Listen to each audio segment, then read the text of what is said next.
What's up, guys? Welcome back to another episode of the WildCard. My name is Nyash, representing millions, and I mean millions of happy Arsenal fans. And I'm joined on my left by Venant. Yes, sir. And on my right, Kobe Mino's big brother, Brian Wodo.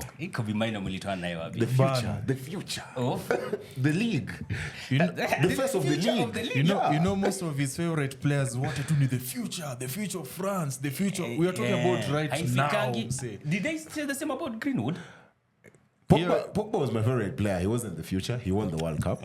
Exactly. But what did you do at Manchester United? Okay, man. I hope you're enjoying the festive season. Of course, the holidays are coming in thick and fast. And previously in our last episode, we were telling guys how they can win some Kenyaji chicken. I hope you enjoyed all that. That was brought to you courtesy of SportPesa. Don't forget, you can always continue dropping and placing bets on SportPesa. How can they do that? Of course, it's very easy to join the Factory of Millionaires. The pay bill is 955 100. All you need is 99 bob, and you could join the latest Factory of Millionaires. There's been so many winners, over 14 million, over 1 million, over 10 million, and now the mega jackpot sits at over 337 million Kenyan shillings. Yeah. Wow. Hiyo ni pesa ya kutoka kwa blog, pesa ya Krisi. Unatoa di grandparents blog. Mbaya. Sijasikia Venant akisema what he would do with the 300 I've said million it before. What would you do? I've said it before.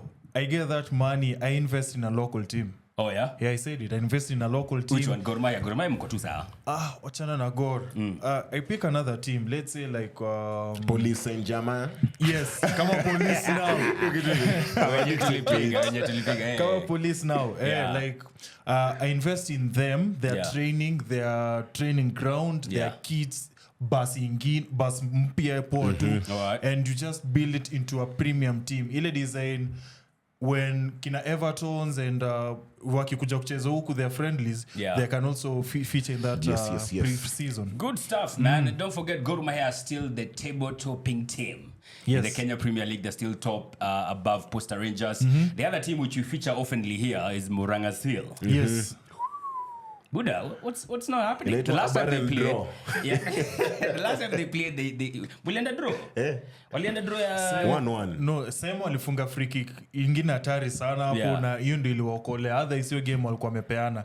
And also this is I think AFC is like Everton right now, where they are changing their form and how they are playing into, because game kama it was a quick one, ilikuwa Murang'a Seals all through, but them to see them hold Murang'a Seals and earn a point, it means they are serious about getting away from the relegation zone.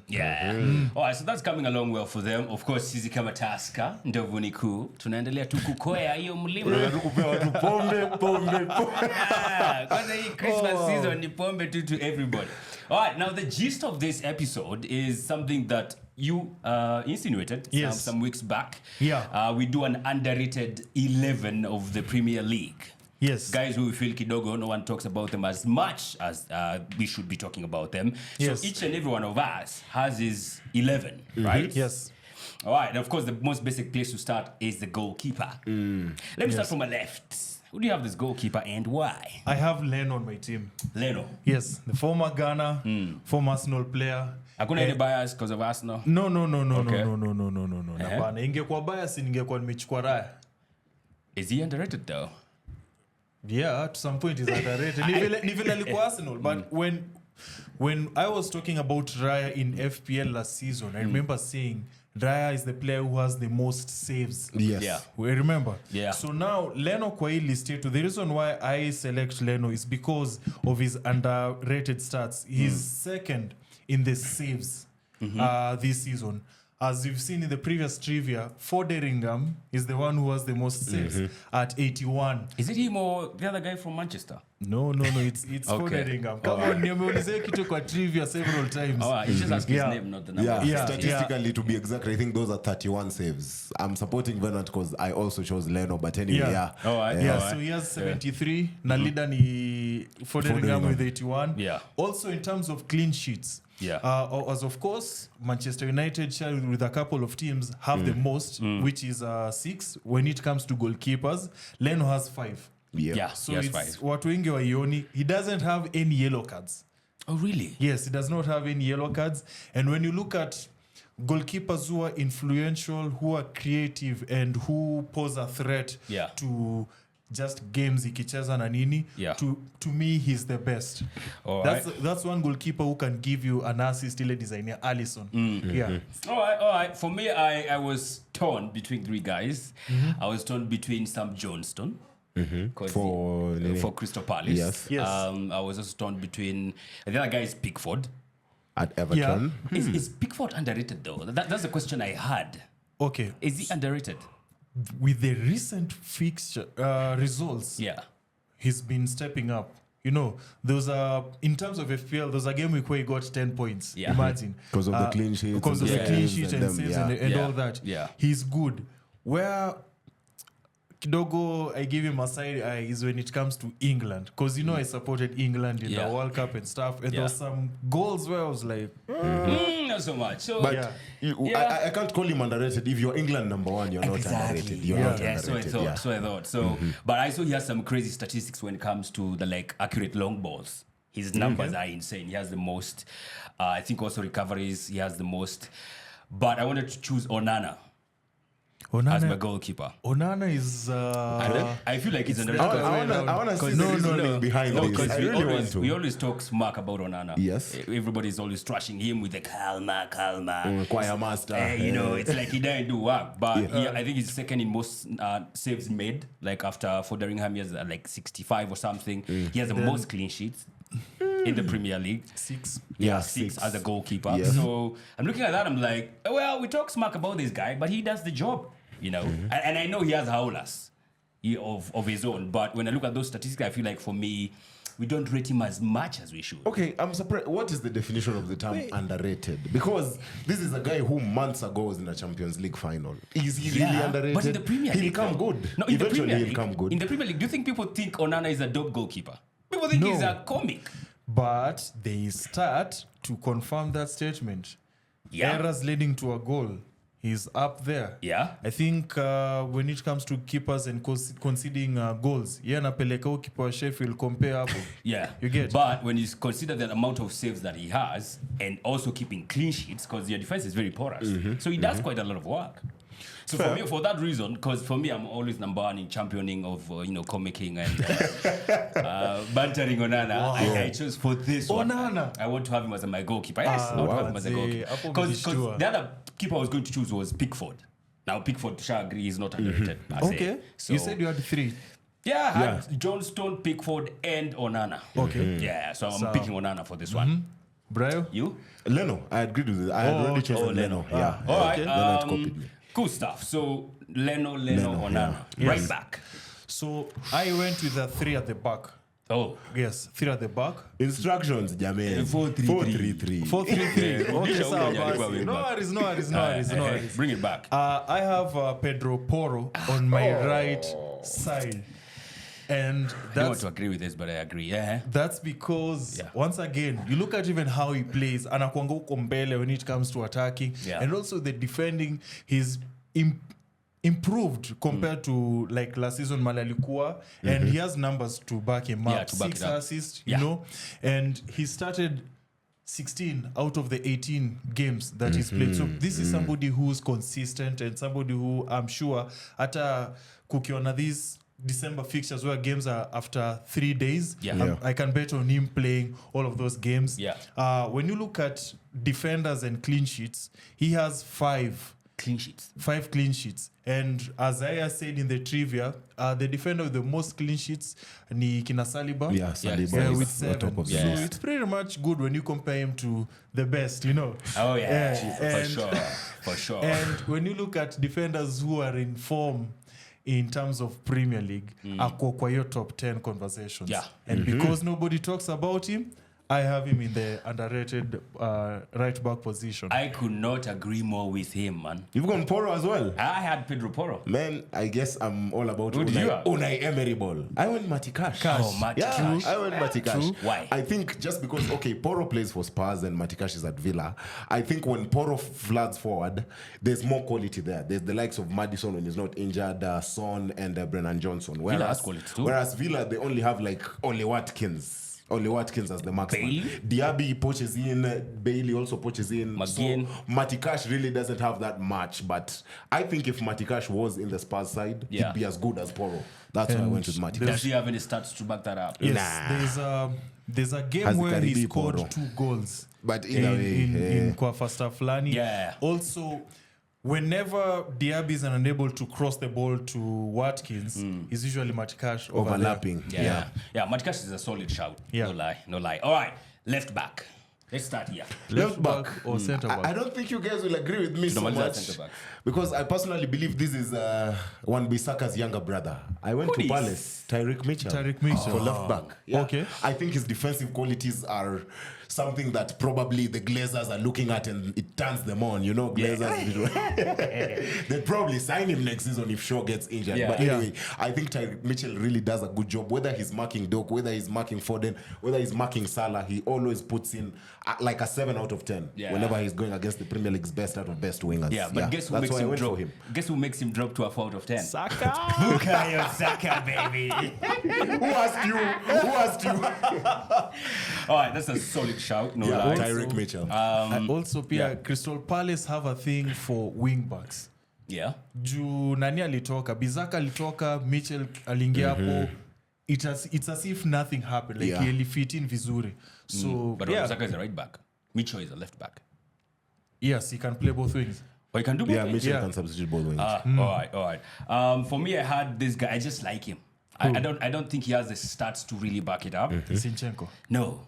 Ukisema Zinchenko, Jesus Christ. No. Out Nouri. Reinhard Nouri. Yeah, Reinhard Nouri. I just... This is the future of France because you already went to Algeria. Algeria. Yeah. I just like him, man. I think he's a solid player, solid fullback. Very good in attacking, you know, essence of football. True. So for him, I had him as my left back because I didn't think of Mitchell, to be honest. I think if I had thought of Mitchell, maybe in game work, but I love Reinhard Nouri offers more attacking wise. Kuna bao fulani ashaifunga. You can Chelsea alifunga ama ni gani?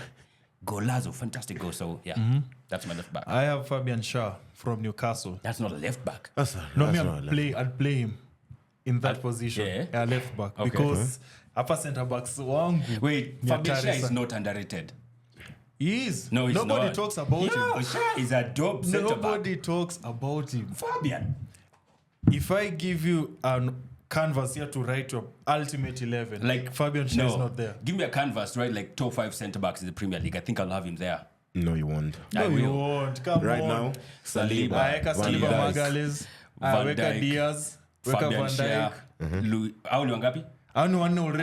Botman. I don't have Botman there. Botman is ahead of Schär. I don't have Botman. In fact, I have Botman is ahead of Schär. I have Louis Dunk for me. He's miles ahead of Schär. No. Botman versus Dunk, I'll take Dunk for me. That's what I'm saying. Jesus Christ. So for me, Fabian Schär means I agree with Bernard. I think Fabian Schär is very, very much underrated. Very. 6 clean sheets already. Okay. Is it 6 or 7? 6. When Kina Saliba have 7. Also. And Newcastle, we know they have joint number of Hakuwa kwa hiyo nini. Kuna games za cheza. And the reason why I specifically went with this guy is because he takes set pieces. Yeah. And also hizo shots outside the box kazile za Gerrard ama Scholes, he's very excellent at it. So this is somebody who I can rely on him to give me a goal in the 86th minute. A screamer. Yeah. Yes. All right. I don't agree with that one. I think for me, Fabian is rated. I don't think he's underrated. All right, let's go to the centre-back positions. Wow. Let me start for this one. I'll go with the most consistent centre-back in the Premier League so far this season. All right, I'll go with the 2. One is Anderson. He has played the most minutes in the Premier League. Okay. He has the is it second most or third most clean sheets in the Premier League? And the other one is Louis Dunk. Louis Dunk. Yes, Brighton. Absolutely. Mandem takes free kick at Brighton. Imagine all the quality and caliber of players we have at Brighton, and he takes free kicks. Fair enough. He has never. I think it's like a Mr. One club. You know what they call those guys? Yeah, he's loyal to the club. Yeah, I think would have gone to a bigger club for some time. I don't know why he never made that move. Is he the one who's stayed the longest time at He's Brighton. stuck the longest time. I think he could Yes, be. as And he's a club. captain. I think for me, nobody talks about him much. But I think he's super quality. So for me, I have Anderson and Louis Dunk as my two centre backs. I agree with you. Yeah. Hapo kwa Anderson, I also went with Anderson. Yeah. And then partnering him. Although he's injured at the moment, I had to go with Van de Ven for Spurs. Van de Ven for Spurs, man. Yeah, he did a solid job. He's taken to the Premier League like a duck to water, man. Yeah. With this is the first season from the Eredivisie. Yeah. We all know how players from the Eredivisie are doing. We don't know how they Yeah, struggle. but you get what I'm saying. I think he's really done a good job. He's very pacey. He's showed every time Tottenham have played a Big Six team, he has come up with performances over the attacking lines of these opponents. So for me, Van de Ven and Anderson makes the solid partnership. Fantastic. Yes. Do you think you'd have room for one guy who kept a clean sheet at Anfield? Johnny Evans. Nah. Like if you had a If slot it was like, 2019, yes. Underrated. But not now. Johnny Not now. Evans ndamweka kwa veterans. he's not in the, people don't Like talk about veterans him, 11, yeah. like those players who are old but still are in the Premier League. Yeah. Like over 30s. They can put in a ultimate job, 11. like a Milner. Yeah, like they a can put in Milner. a job. You know, who are toasted by Saka. All right. I have Tarkowski from Everton. And Sean Dyche ball. Yes. When it comes to, defenders are very instrumental when it comes to set pieces. This is one guy, na Ben Me. They are very good at Brighton when it comes to set pieces because that's why Brighton was scoring a lot of Burnley, yes. Burnley. That's why they were scoring a lot of goals. And when you look at Everton's form, if you're seeing this to game week 19, so they've won the last 4 games. yeah. And that's why they are where they are, and they're unbeaten in the last 5, and Including the Carabao Cup game, and that's one of the reasons as to why I have him, because he's very solid under Sean Dyche na wamekuwa tangu Burnley. So this is somebody who I can rely on him. Does he get England collapse? Nah. Crazy when you think about it. Southgate would rather play Maguire Stones or walk at centre back. Southgate, typical of him. But Tarkowski is a solid Tarkowski's partner. Yeah. You've just mentioned him, Maguire. Get out. Yes, as underrated. Manze, if you watch this show, Fair shout. If you watch this show, you know very well. I've been bigging up Maguire for almost 2 months now, prior to Play of the Month, and I was talking about we need to respect Maguire. The games that he's played, most of them he's kept a clean sheet in the Premier League. One player of the month, true. One player of the month, and also I feel like it complements some okay performances. Complements the campaign that I've had for him. Those are good. Those are good. Good performances. I should have no audacity to go at him for picking Maguire and I chose Onana. I rest my case. All right, good shout. That's the defense sorted. Yes, sir. DM. For me, let me go first. I had this Mandem who was, I think, one of the most duels in the Premier League. And people have been talking up about him because, some clubs are looking at him. I had Barcelona looking at him, Arsenal looking at him. So I don't know if he really qualifies as underrated, but I don't think maybe he gets the ratings that maybe he deserves. And he plays for Everton. Doucouré. No. Onana. Yes. Amadou Onana. The real Onana. Yeah. So, wow. How did I miss that? I actually saw some ranking by, is it Squawka or whatever they call themselves, ranking the top DMs. And he had quite some stats which are better than Rice, better than this man or for someone. Aka team count 15 charges can Rodri. Yeah. He had better stats than Rodri, than Rice. So I'm like, hey, he's really good. You could see why Barcelona, Arsenal are being linked with him. So I have Amadou Onana as my DM. Okay. Wow. I went for Pape Sarr at Tottenham. He is underrated. Alongside Bissouma, guys, just look at what Bissouma does. They forget what Pape Sarr does. I went for Pape Sarr. You wait and see how they'll miss him when he goes for AFCON. What does he do that is mercurial? Is there anything he does that is mercurial? At some point, I talked about him in FPL when it comes to selecting players from Spurs. Like I remember saying, if you can't afford Maddison, you can go for a Sarr because he's 4.5 million. And at that time, he was scoring goals. Najua alifunga Man United, but that's the only thing you remember. Give it a rest, Give it a rest. I don't go seeing Pape Sarr like bossing, killing it. I don't know, in duels or crazy balls from deep in the midfield or something. Oh my God. Because Amadou Onana does that. He does that. Amadou Onana basically does Casemiro's job, just breaking up play. He doesn't pass from deep, like you've been saying. He doesn't pass from deep. What does Pape Sarr do, bro? he does everything around Bissouma. Once Bissouma breaks up play, Papesa is there to pick up the ball and push it to the attackers in Brennan Johnson and Son and them. Okay, let's agree to disagree. Let's agree to disagree. All right. Who do you have as a dear? I have a question. Is Luis from Aston Villa underrated? No, he's not. No, he's not. Yeah, he's very rated. He's very much rated. Okay, There's a reason why Arsenal have wanted him for a while. Although now the links are, minimizing. But yeah. In that case, I'm going with Doucouré from Everton. Is Doucouré really underrated? Is he really? I don't think he is. He's underrated. Spanish Akiwa Watford. Bro, I have nightmares of this brother. From Watford to Everton now. I'm going with Doucouré. Consistency, 17 starts in 18 matches. Yeah. Also, this is why I say he's underrated. You guys don't know, but he has 6 goals and 2 assists so far. But he's always been a goal threat. Yeah. Yes. Any team he plays for, he's always been a goal threat. But Yeah. also, even though he's he gives me Yaya Toure vibes basically. Even though he's a CDM, he plays that attacking football.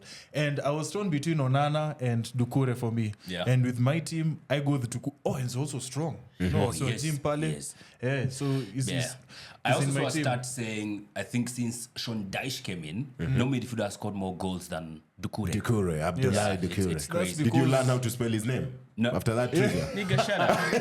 Bring those boards you do. Christmas gift. trivia. I can't rest now. Did you get your G? Oh my God. Yeah, he got. Shout out to the producers who will buy lunch for winning trivia. You know, Walikuwa saa ngapi? wanatambua talent. Where was I? all right, cool stuff. All right, so now we have the 2 midfielders remaining. For me, I think this was the toughest place I had to call. Because one of these guys, you'll tell me whether he's underrated or nah. Do you think Kai Havertz is underrated? Oh my days. No. As an Arsenal fan, Yeah. you might think he's underrated, but when you talk with other players from other fans from other clubs, guys think he's overrated. Like way overrated. Yeah. Especially after that 65 million.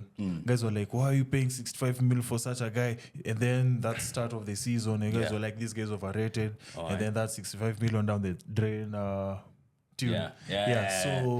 I think he's overrated. Same here. The only reason I think he's overrated is if everyone is fit at Arsenal, I don't think he starts. Wait. I think Arteta will go Rice, Partey, and Odegaard. Okay. I don't think he starts when everyone is fit. So he's better off as a bench player for you guys, serving the Chicharito role. Yeah. All right. He's very much overrated. So it doesn't count. How many goals? 3 goals so far? 4. Yeah, very much overrated. 4. I think he has more goals than your front line. Maybe you should be Christ. aware of that. It's not agenda. I'm just being honest, by the way. It's just kwa nini watu wapendi ukweli? All right, so Kai Havertz doesn't count. As a result, then I'll go for Gallagher. From Chelsea. Gallagher. I think Gallagher has been doing a fantastic job at Chelsea. He's their captain. He has 4 assists in the Premier League so far this season. That's like the 4th most assists in the Prem. Yeah, and of course, again, no one talks much about him. Yeah, I think for that reason, guys were even surprised after Reece James's injury. He's the next in line to be captain. Absolutely, it kind of makes sense now why Chelsea would want to sell him. They're thinking this is a guy who can fetch some money, you know. And it's unfortunate. I don't think Chelsea should sell him, but wakiamua si wameamua. So be it. So I'll go with Gallagher alongside Mandem like Alfie Doughty. I don't know if you guys know Alfie Doughty from Luton Town. This guy has 4 assists. That's a big shout. Yes, because that is totally under the radar. Absolutely. So Alfie Doughty for me, I'd go with him just because of the fact that he has 4 assists, and you're thinking, can anyone from Luton have those numbers so far this season? Because 4 is actually not bad. Has he scored against Manchester United? No, he we hasn't. battered them when they came to 1-0 is no better. Lindelof is the one who scored. If Lindelof scores against you, we battered you, All right, so for me, I'll go with Gallagher alongside Alfie Doughty. Mimi, on my left side, let me just start with that position first. Trossard from Arsenal. In the midfield? And yes, I'd put him in the midfield. Because 1, he's played in that position before. And 2, not so many people know this, but go and check the stats of Trossard when it comes to defending. He's way up in the Arsenal team. And Trossard is somebody who is versatile. He can play in any position kwa midfield na hapo mbele. So in my ultimate underrated 11 players from the league, I have him there on the left position. Yeah. Right position. Right, I have James Ward-Prowse. No, I don't think he's underrated. James Ward-Prowse, nobody talks about him. I don't think he is. After he came in and banged like a couple of, is it like 5 or 6 Yeah, he or did. 4? Yeah, hit the ground Like running. back to When back. the season started. Even at Southampton, he was the guy. So Yeah. But in he's this not season, underrated. He's I not. don't Underrated. think he is underrated. Yeah. Oh, okay. Yeah. May I add him over there though? Okay. So okay. Who did you have in the two midfielders? It's very easy. The first one, who I'm afraid might go to Man City, Paqueta. Paqueta. Yes, think he's Paqueta. Paqueta from is West very Ham. much underrated. Yeah. How the hell is City the only team that is going for him? Like no other team wants him even across Europe. I think How? that means he's not underrated. It's the same way Rodri was coming to City from Atletico. Only Pep wanted him. No one else was in for Rodri. Okay. Yeah. Arsenal understand. linkiwa na Paqueta? Nah. Oh, I went with it- Paqueta. angekuja Arsenal direct instead of West Ham. Yeah. Yeah. Because me, yangu ni flat 3. Of course, Papesa, Paqueta. And then on the right, you know, the Scottish Jude Bellingham, Scott McTominay. I could have 5 goals. Umzani mbaya bwana. Mtoni kwa team, mtoni kwa ligi, anaharibu. Sasa mzee amefunga hizo bao zote ni underrated. Yeah. By you guys. Because Nobody no one talks rates him. He's very much nobody rates underrated. him because hizo time zote nye alikuwa akifunga Manchester United were going down. Bro, he's and down. rescuing us, man. Yes. Whether he's a starter or a super sub, Nyashi bro. could have predicted He's that rescued for us his some team. games. Yeah. You could have Scott McTominay, man. Niko alianza na McTominay alafu akajenga team Everybody else. around him. Scott McTominay. Yeah. That one could have predicted. 11 ikosaje mtu wa Mani. She's a big team. Man United is a big team. Aje. I don't know if I would put him there, but yeah, he's winning points for you guys. So that's cool. If you want to win, of course, you should be placing bets on Sport Pesa. Which is the code for placing bets on Sport Pesa? Of course, the pay bill is 955-100. And you can also go to sportpesa.com if you want to access the website. But for those Android owners, it's very easy. Go to Play Store, search for SportPesa Kenya, and download the app, and you could get to betting. This weekend, unaweza join the factory of millionaires. A reminder that the mega jackpot now sits at over 337 million Kenyan shillings. Hiyo pesa utafanya nini? That's huge, bro. Amesema ata invest. But then before we went to the Christmas break, you had placed some bets and won some chums? Yes, niliaka Madrid Yeah. versus was it Alaves? Deportivo Alaves. Yes. And Na ulikuwa na kiwewe sana. they scored in the 92nd minute, my Yeah. friend. I have a better idea. Unabahati. Ukiplace bet na ushinde hii jackpot, sign someone for Arsenal because January imefika na sioni links. Oh, na pia unataka tubebe ligi. Unataka tubebe ligi. So it's okay. Yeah. I'm already seeing news about players linked with Arsenal. So Douglas Luiz imezima. Who Imezima. else? Tony Solanke imezima. Yeah. Who else? Is it Zubimendi? Imezima. Yeah. Now that's a strong interest we have, so that might be picked up later on. But of course, something will have to happen for that to happen. I like your idea That of move getting a striker on loan. Yeah. I like we said it in the last But episode who and I now? thought Who? about it. Who? We can get we are as I told you Tuko UCL already. So anybody who we pick right now, we have to guarantee him atacheza. Yeah. So yeah, Alright, we're good. fair And enough. also, You have to. I think if you're getting someone, make sure you sell Nketiah first, because this someone is coming in to compete with Nketiah. But then Also, niliona yeah. Nketiah's pay is linked outside to Brentford, I think. to other clubs, yeah. West Ham and Or all. Brighton as well. nilikuwa kusema Brentford hawana mtu nimekumbuka nani is coming back. Tony is coming back. But we signed Mbeumo yeah. out. Yeah. They could Tony use was- Nketiah. Yeah, they could have. They could have if Tony was not coming Ama back. maybe ni swap. We give him Nketiah plus some chums Yeah. and then give Ura us like to Brentford wanauza nini hapa? No, see walisema like 60 or something. So if you give them Nketiah plus 40, see tuko sawa. Hawadai hiyo, All hawadai. right, now that you're talking about strikers, let's Yes, just go sir. straight up to the underrated striker. Number 9. Yes. Man like Taiwo Awoniyi. I had to go local, man. I had to go to Nigeria. Taiwo Awoniyi. fair The enough. punisher of Arsenal from game week 1. The punisher of Punisher Chelsea by assisting Elanga. Wait, he punished us for not Yeah, he keeping a punished clean you, sheet. but mliwapiga, but he So how is scored. that a punishment? See, he punished your defense. Kwa How? hiyo, he scored against you. Wait, doesn't count as Just like punishment. Cunha scored when you beat Wolves. He scored, so, So he punished your we defense. won the game. But he punished your defense. We won the game. He punished your defense. Which punishment is this when you're getting He all the 3 scored. points? You should have kept a clean sheet against Forest. We have the most clean sheets in You the are league. the Gunners. We have the most clean sheets. Does Onana play cricket? Anyway, I went with Taiwo Awoniyi. Okay. I really rate him. I think he does a very solid job for Nottingham Forest by putting guys like Chris Wood on the bench. And that's the issue now. Forest are really struggling because he's injured. Yeah. Already Steve Cooper's lost his job. Nuno is coming back. And I firmly believe Nuno will utilize him the way he utilized Raul Jimenez at Wolves. Yeah. So you picked Awoniyi because he scored against Arsenal. No, because he did a very solid job. He was against how many goals not does against Arsenal, not against Arsenal. How many goals does he have? When you look against Man United, he did bully our defense. Against Chelsea, he did bully. Against Arsenal, he did bully that defense, and he was very solid at the front. Whether it's hold up play, whether it's getting goals for Nottingham Forest with his partnership alongside Elanga. That's why I went for Awoniyi. He's a very much underrated centre forward in the Premier League. He bullied, all right, but did he score? He scored goals. Did he assist? Awoniyi scored goals. He assisted Elanga when they sank the bridge. He has 4 goals. He has 4 goals. Fair enough. Jesus looks up to him. What are you telling me? What are you talking about? This is insane. Yes, amezaliwa juzi, bro. Relax. All right. For me, I had Dominic Solanke. I think this is a bit straightforward. I talked to him. Umepush the agenda Solanke, sir. He's not coming to Arsenal. No, he's not. Look, it's cool. He's not. Look, by the way, you said if Solanke comes, he'll struggle. Yes. Any striker can come to Arsenal right now and bang goals. Hadi ukileta Omala, anakuja na afunge. Hadi ukileta Olunga, anakuja na afunge. We are creating goals. Yes. Either crosses from Saka, Martinelli, or through balls by Akina Rice and Odegaard, bro.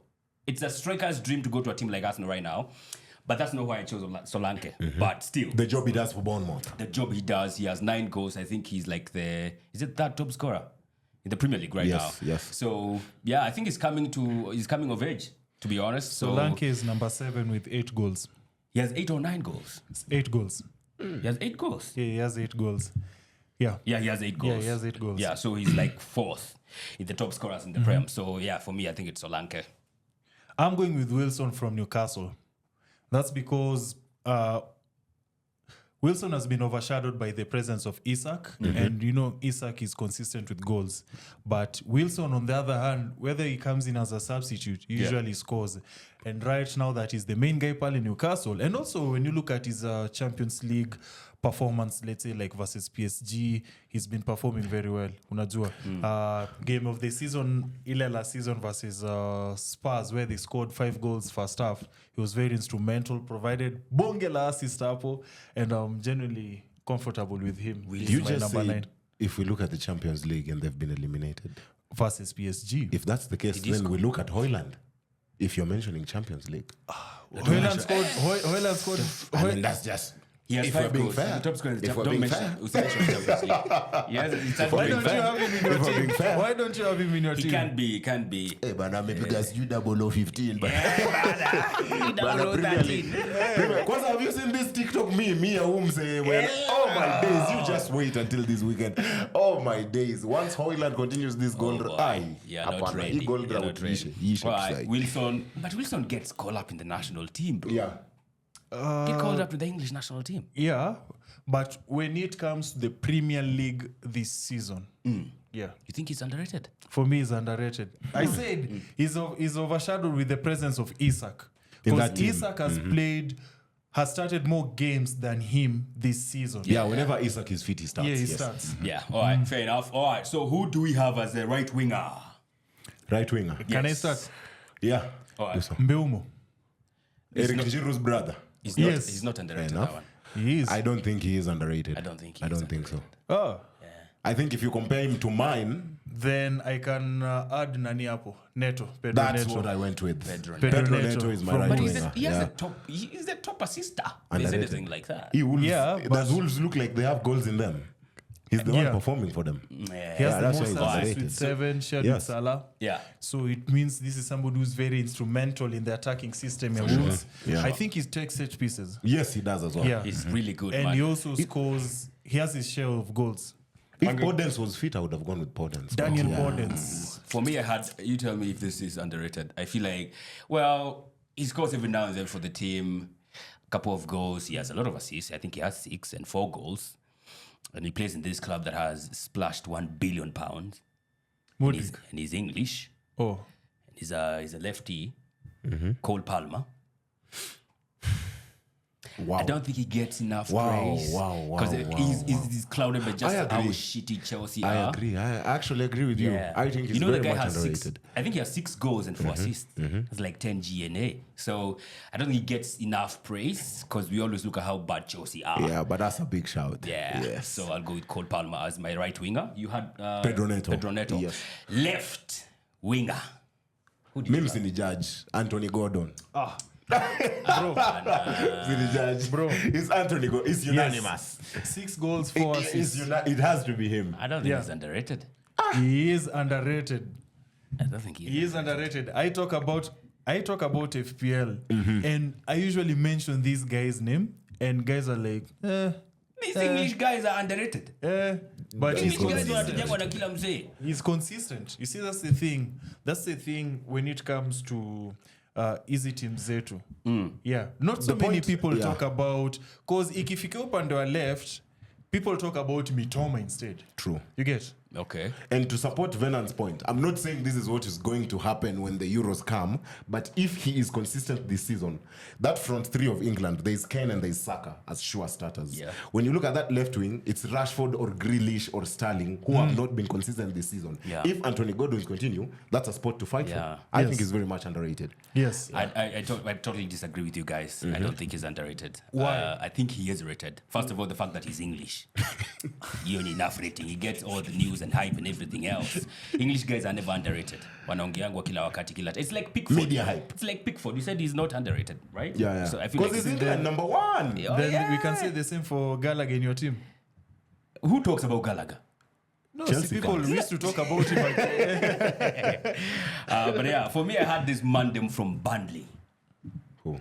He's Italian. So ungesemata Dwight McNeil. Dwight McNeil is at Everton. Yeah. But anyway, He's Italian. He's 19 years old. They bought him from La Liga. He's a heck of a dribbler. Okay. Luca Coleasho. Is it Coleasho or Coleosho. Coleosho? Coleosho. Yeah, I think he's a fantastic Umepiga player. scouting. Kwani do you work for Brighton? Yeah. Uko na job Brighton na tujui. Now, Burnley company. Luca Coleosho has attempted most dribbles in the Prem. For Okay. a dude who's 19, and this is his first season in the Premier League. He wasn't even the championship team. This is the first time going out with the Burnley team. Okay. Most dribbles attempted, and he's third in dribbles attempted and successful. Wow. And I think he has 1 goal. A golazo he scored against Sheffield United, of course. Sheffield United, the whipping boys of the league. So yeah, I had for me Luca Coleosho. as Shida the- yake tu ni manager. The manager is letting him down. Yes. I feel like Luca Coleosho, if he continues like that, he'll be moving to a bigger club sometime soon. Yeah, not so far from now. And they bought him for some solid amount of money from, is it Villarreal or something? Some team from La Liga. I can't say for sure which one it is. So yeah, for me, that's my left winger. Luka Coleosho atawatesa mbaya. All right, so that's our starting 11 of the underrated. Let's go through your team one more time. You said Mayotte from goalkeeper all the way to striker. Leno, Pedro Porro, Maguire, Tarkowski, Shah. Which I disagreed. Go on. Midfield was who? Doucouré. Doucouré, JWP, James Ward-Prowse, and on the left was Trossard from Arsenal. Yes. Then hapa mbele ilikuwa Wilson, Pedro Neto, and this other side was Gordon. Yes. Yeah, fantastic 11, that one. Yeah. I had Onana as my goalkeeper. I had Solid keeper that. solid keeper, Clean sheet full of comic errors. Choir leader. Yeah, I had Pedro Porro as my right back. Yes. Center back, I had Anderson and Louis Dunk. Just like that guy. Even his name is fantastic. And then on the left back position, I had Ryan At-Nouri. Kwanza hiyo jina tu yenyewe inakuwa tu noma. Then I had Onana as my DM. Flanked by Mulisema Kai Havertz is not underrated. He's Yeah, overrated. he sucks. Yeah. Hey, Yeah, I said sucks. it. Yeah. no, he doesn't. He sucks. There's more goals than your front line. Gallagher alongside Alfie Doughty from Luton Town. Striker, I had Solanke flanked by Coleosho and Cole Palmer. Okay, fair enough. My team, I personally think, is the best because Leno is in goal. Matty Cash, of course, at right back. The centre-back partnership of Anderson and Van de Ven, who's taken to the Premier League like a duck to water. And, of course, left back ni Tyreek Mitchell. Midfield 3 of Papesa at Tottenham. Of course, man like Paqueta from West Ham. And, of of course, Scott McTerminator. Let's just agree, Papasa is not rated at all. Leave alone being underrated, overrated, he's not. And the front three of Taiwo Awoniyi, Anthony Gordon, and of course Pedro Neto on the right wing. Fantastic one. Would like to hear what you guys think about underrated 11. Even you can go and drop your underrated 11 on the comment section. Give us your underrated 11. Yeah. Pale YouTube comments, Wildcard pale IG, na TikTok, and also in our Twitter handles. We'll be happy to discuss. Yes, sir. Yeah. Absolutely. And then we can maybe go over them in our next episode, which will be in a new year when we get there. So, first of all, let me thank you all you guys who have been watching the Wildcard, been supporting us in the comment over, like he said, on TikTok, Instagram, who have subscribed to the Good Company channel. We appreciate that. Of course, continue doing this even more in 2024 for you guys. All right? So, tuendelee tu venye tunaendelea sisi kama Arsenal fans, tuendelee tu na your moyo, your morale, all the way to winning the league and the Champions League. I feel like... tuendelee tu na hiyo hope. So that's my parting shot. Any words you have before we vamoose? Question of the day or my question of the week. If you can watch only one football team for the rest of your life, which team will that be? Once again, if you can watch only one football team for the rest of your life, which one can that be? Kindly share hapo kwa comments, niko radenu. We'll have that conversation next week. Surely can't be your team, can it? If I can watch this season, from this season, for the rest of your life, man, only I have to one from here moving forward. team. I may have to be honest. I know the United fans will come at me, but this is a straight up answer. It has to be Real Madrid. Okay. Yeah. No worries, me yangu ndawaambia next week. Hata yangu like usiseme Barcelona juu wako down. Usitry. They lost to Club America. I thought you guys are top of the table. You're so why are you not confident in your own team? I don't need to say it. Pombe. Pombe na ndovu. Ni mandovu tu. Mandovu England, mandovu Kenya. All right. Thanks, guys.